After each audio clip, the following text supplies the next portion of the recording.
So interesting, we have a choice not to see you're selling emails and or advertising, or do we? I mean, is hard sell gone today? You know, is it something, you know, we can choose not to open? So what's the next thing to do with that, about that?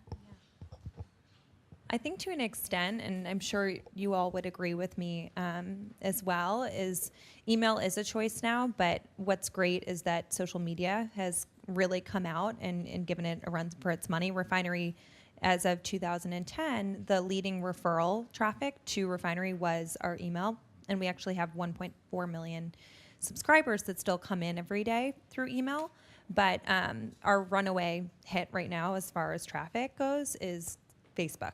So social media is actually very quickly replacing email as a traffic driver, and I'm sure conversion engine too soon. But I do think that the hard sell is gone. To answer the other part of your question, it's really all about storytelling, and I think brands have really taken that philosophy on.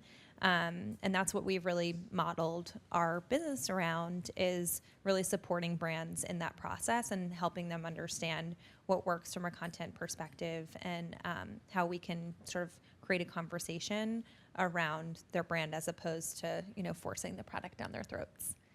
So.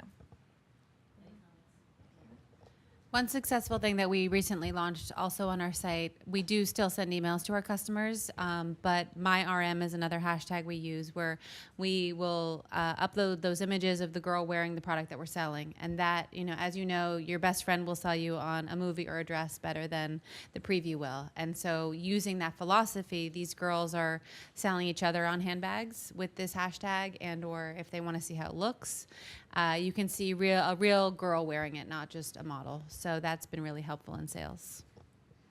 Something that I was just going to say earlier, both, touching on both how do you measure your ROI on what's happening on Instagram and some of these platforms where there's no technology that literally tells you, oh, because of that Instagram, you sold this many pieces.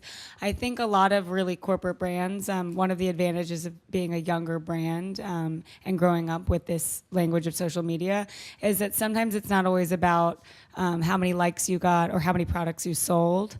Sometimes it's just about building the story, like what you were saying earlier. And every once in a while, Jodie and I will say, yeah, this isn't going to get many likes, but we love this woman that just spoke, or we love, like, we were so moved by this experience that it needs to be on our, almost like on our storyboard. Like, so I think a lot of corporate companies forget when they go to do deals with Instagrammers, which are their own bloggers in their own way, they forget who is that girl speaking to. And yeah, maybe she gets 60,000 likes on her pictures, but what story is she telling and what product is she selling?